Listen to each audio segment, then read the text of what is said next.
Allah da ya abinci kowanne kalarsa daban-daban, kuma kowanne in ka taba kaji daɗinsa daban. In dai ka samu naman zabuwa ko kai ka samu naman kifi, abin kakka so ka kalla. Kuma balle ma ka kalli turawa da suka yi wannan irin wannan keka, in ta ka same ta ma da madara, kai wannan baya son magana. Dole za ka haɗa ta da mahaɗinta don komi ya samu shiga. Kai abokina wannan ku anya ba santi ne ba?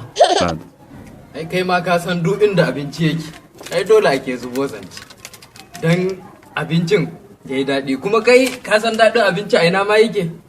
Daɗin abinci duk inda aka ce ma mutum yunwa yake ji, yunwa kowane irin abinci ne nan ya samu iya narka san iya ji daɗinsa.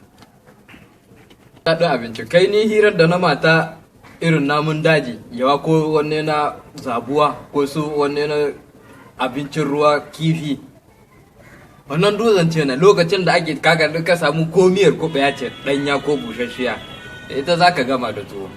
Ina kai ina jiran wani abu mai daɗi, komi daɗi gare shi sanda ake jin yunwa.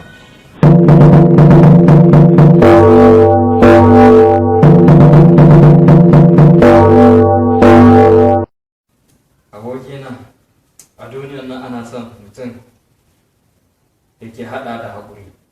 Me yasa kuma ka ce haka?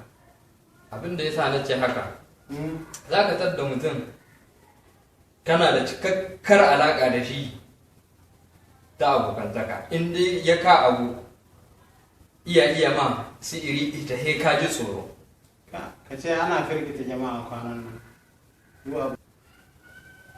Ai ba firgita jama'a ba wai kadai, abin da zai firgita ma mutum, wai mutum kana abokinsa a aiki sai ya sa ma cuta. Can ban gane ba wani zancen. Ma'ana ya cuce ka yawaya, in dai yawan da in faɗa ma in ce ma in dai mutum ya ka abu he ya masa cikakken sihiri wanda zai ba ka tsoro ya firgita ka.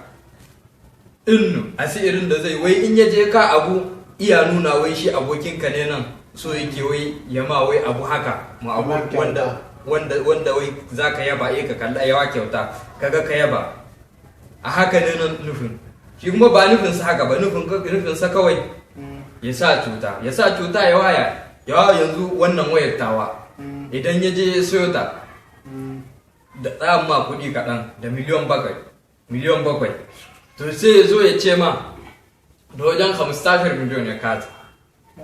Ana cuta da yawa. Don in ya ce ma hakan wai iya nufin kai a 15 in kai ma ka ƙara masa ko miliyan 2 ne nan, kaga ta zama sabatajar. Haka ya cuce ka ko bai cuce ka ba? A wannan babbar cuta ma. Abin da ya kamata mutum dai inda iya da aboki ya rike shi da kyau da amana, kuma ya zama akwai cikakkar amana kuma da alaka tsakaninsu. Haka ne wannan zancen na da haƙuri.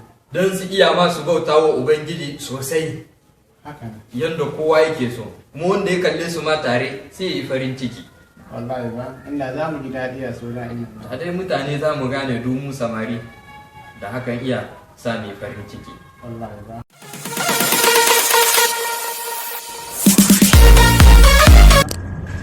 Ina kan keke, na taka wuce moto ne nake. Kai mutum na ne da kafa nake wuce moto. Kai abokina ni da kafafun ma na fi gudu. Kai sai kuka tuno mun da kakana, jirgin ruwa gare shi, jirgin ruwan nan a sama yake tafiya, ni kuma da na tashi na gade shi jirgin duniya nake wucewa daga baki. Kai kana zuwa ni ga Ni za a zarga a ce na yi sata, mene riba ta, mene amfani na, me nasara za a wana zancen. Idaman mutum ana kiwo ba dabba ba. Alaikum. Alaikum assalam. Me ke faruwa? Wai ni ake zargi da sata. wane yake zargin ka? Kai dai bari sharri ne.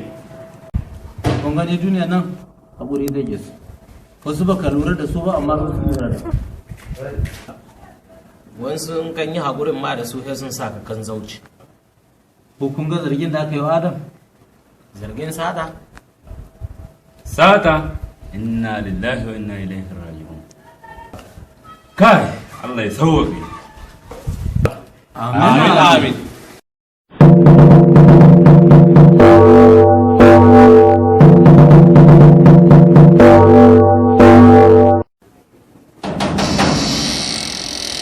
Abokina, ko wannan zancen da kace ya fito a bakin mutane. Wani zance kuma?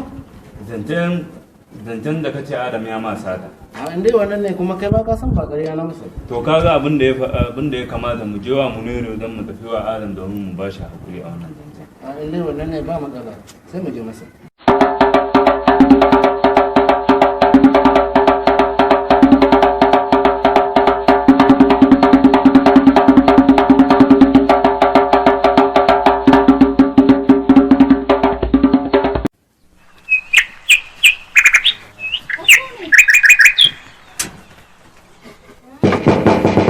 Salamu alaikum. Alaikum salam, ku iso. Muniru zuwa muka yi wajenka domin a je a ba Adam hakuri akan abin da ya faru. Me kuma ya faru ni ban sani ba. Wato Ibrahim ne kuskuren zance. Yawaya. Akan masoyiyarsa ne na faɗi zance da wasa. Da kuma ban san wanda ya ɗauki zancen ba ya kai shi nesa. In dai akan wannan ne nan ba mishkila. Zan tafi domin mu je mu shawo kansa. Allah ya sa hali. Amin amin. Amin.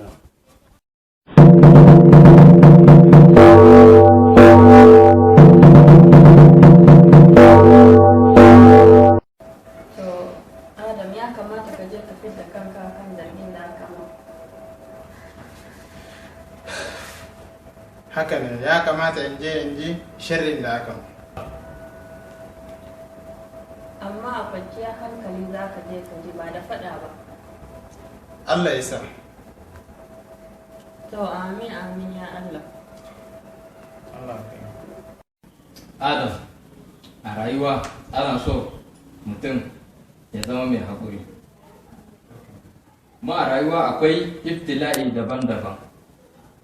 Allah yana son ɗan Adam ya kasance mai juriya da haƙuri yayin da ya faɗa a Ƙur'ani.